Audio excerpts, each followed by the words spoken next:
Very warm good morning. आज है 3 मार्च। तो चलिए देखते हैं अभी तक के इम्पॉर्टेंट करंट अफेयर्स। सबसे पहले बताना चाहूँगी आज है world wildlife day. Most important day है क्योंकि आज पूरा विश्व सेलिब्रेट करता है वर्ल्ड वाइल्ड लाइफ डे और वाइल्ड लाइफ को बचाना चाहिए। चलिए देखते हैं current affairs. Question number 1, zero discrimination day is celebrated on. जी हाँ, ज़ीरो डिस्क्रिमिनेशन डे हमने सेलिब्रेट किया है 1 मार्च को। ये डे काफ़ी इम्पॉर्टेंट है। ये डे बताता है कि कोई भी डिस्क्रिमिनेशन यानी भेदभाव नहीं करना चाहिए लड़कियों और औरतों में, और लॉ ऐसा होना चाहिए जो कि लड़कियों को एम्पावर करे। इसी संदर्भ में थीम भी देख लेते हैं। थीम है ज़ीरो डिस्क्रिमिनेशन डे का, remove law that harm and create law that empower. बिल्कुल ऐसा लॉ होना चाहिए जो कि एम्पावर करे। इसका एम यही है कि क्वालिटी मिलनी चाहिए, प्रोटेक्शन मिलनी चाहिए सभी लोगों को। क्वेश्चन नंबर 2 की तरफ मूव करते हैं। Which country will host the 31st south East Asian game 2021। तो कौन सी कंट्री होस्ट करती है? तो वो कंट्री है वियतनाम। वियतनाम ने होस्ट किया है South East Asian game 2021, 31st edition है। साउथ ईस्ट एशियन गेम का मोटो क्या है? For a stronger South East Asia. और इसका मास्कट क्या है? सियोला। सियोला एक एनिमल है जो कि वियतनाम में पाई जाती है और वही है इसका मैस्कट।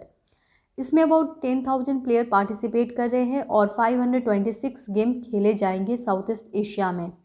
क्वेश्चन नंबर 3 की तरफ मूव करते हैं। फर्स्ट स्मार्ट चार्जिंग स्टेशन कहाँ पे ओपन किया गया है? तो ये स्मार्ट चार्जिंग स्टेशन स्टार्ट किया गया है दिल्ली में। देखिए स्मार्ट चार्जिंग स्टेशन क्या है और क्यों इतना न्यूज़ में है। रिलायंस द्वारा ये स्टार्ट किया गया है first smart charging station Delhi में।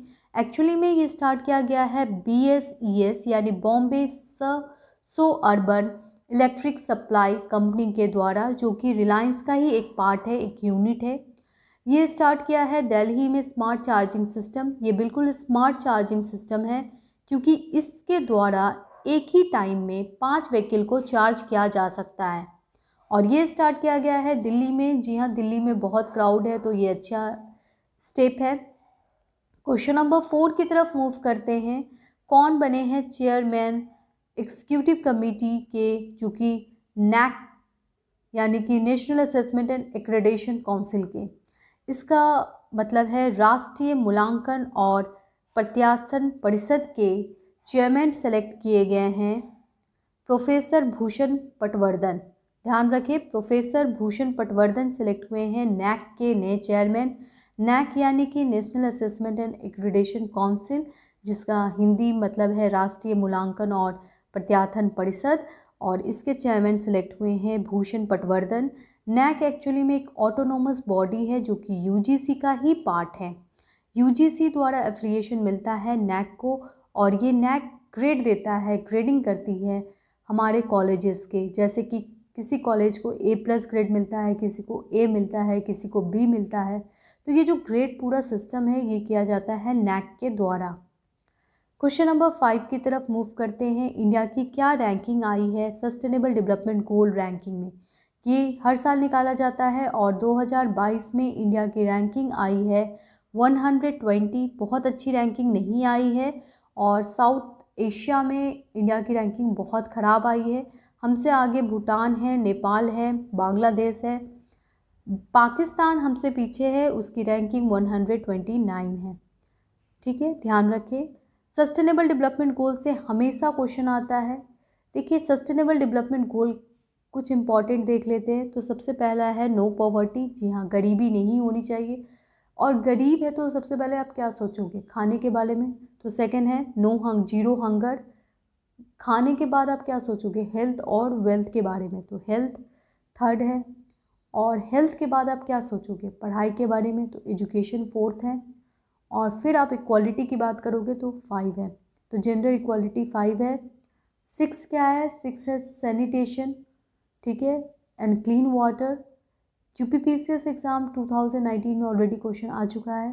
तो 6 सस्टेनेबल डेवलपमेंट गोल भी इंपॉर्टेंट है, क्लीन वाटर, ठीक है। 7th है क्लीन एनर्जी। इस तरह से टोटल 17 है सस्टेनेबल डेवलपमेंट गोल और टारगेट 2030 है। क्वेश्चन नंबर 6 की तरफ मूव करते हैं। रिसेंटली रशिया ने डिस्ट्रॉय किया है बहुत ही बड़ा प्लेन, जो कि लार्जेस्ट प्लेन है वर्ल्ड का, जो कि यूक्रेन में कीव यानी कैपिटल ऑफ यूक्रेन में एयरपोर्ट पे था, और इसे रशिया ने पूरी तरह से डिस्ट्रॉय कर दिया है। आपको बताना है उस प्लेन का नाम, तो इस प्लेन का नाम है मिरिया। मिरिया नाम है इस प्लेन का, और ये प्लेन को पूरी तरह से डिस्ट्रॉय किया गया है रशिया के मिलिट्री के द्वारा। यूक्रेन की कैपिटल कीव में ये था और इसे डिस्ट्रॉय कर दिया गया है। ये काफ़ी कॉस्टली प्लेन है, इसका कॉस्ट है 3 मिलियन और इसकी कैपेसिटी है 250 टन कार्गो। ध्यान रखें, 250 टन कार्गो के प्लेन को डिस्ट्रॉय किया गया है। इसका नाम है मिरिया। क्वेश्चन नंबर 7, कौन है वाइस प्रेसिडेंट वर्ल्ड बैंक के? तो वर्ल्ड बैंक के वाइस प्रेसिडेंट सिलेक्ट किए गए हैं जुनेल कमल अहमद, जो कि कहाँ के हैं? तो ये है बांग्लादेश के इकोनॉमिस्ट है जिनको सिलेक्ट किया गया है। इनका पूरा नाम ध्यान रखें, जुनेल कमल अहमद। ये वाइस प्रेसिडेंट है वर्ल्ड बैंक के। अच्छा, वर्ल्ड बैंक के प्रेसिडेंट कौन है? वर्ल्ड बैंक के प्रेसिडेंट है डेविड मैल्पास। वर्ल्ड बैंक कब बना था? 1944 में। किस कमेटी के द्वारा? ब्रिटेन वुड कॉन्फ्रेंस के द्वारा बनाया गया था। उस टाइम इसका नाम IBRD था, ठीक है। अब इसका नाम वर्ल्ड बैंक है। क्वेश्चन नंबर 8, इंडिया ने ऑर्गेनाइज किया है एक समिट किस कंट्री के साथ मिलकर? Department of science and technology and confederation of Indian industry. तो ये समिट जो है वो इंडिया ने ऑर्गेनाइज किया है सिंगापुर के साथ। ये actually Indian industry appraisal summit है। ये समिट जो है वो अभी हाल में 23 से 24 फरवरी में हुआ है। इसमें इंडिया और सिंगापुर मिलकर काम कर रहे हैं ताकि बिजनेस बढ़ाया जाए इंडिया और सिंगापुर के बीच में। और इस समिट को, कौन सा समिट है ये? तो department of science and technology and confederation of Indian industry का समिट है, ध्यान रखें। क्वेश्चन नंबर 9 की तरफ मूव करते हैं। Who presided the General Assembly of United Nation General Assembly to discuss Russia military operation in Ukraine?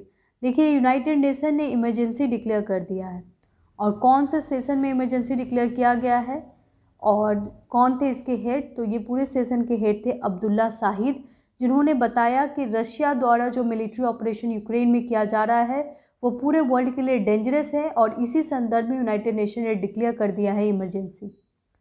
Question number 10, the 5th Bangladesh India cultural summit कहाँ हो रहा है?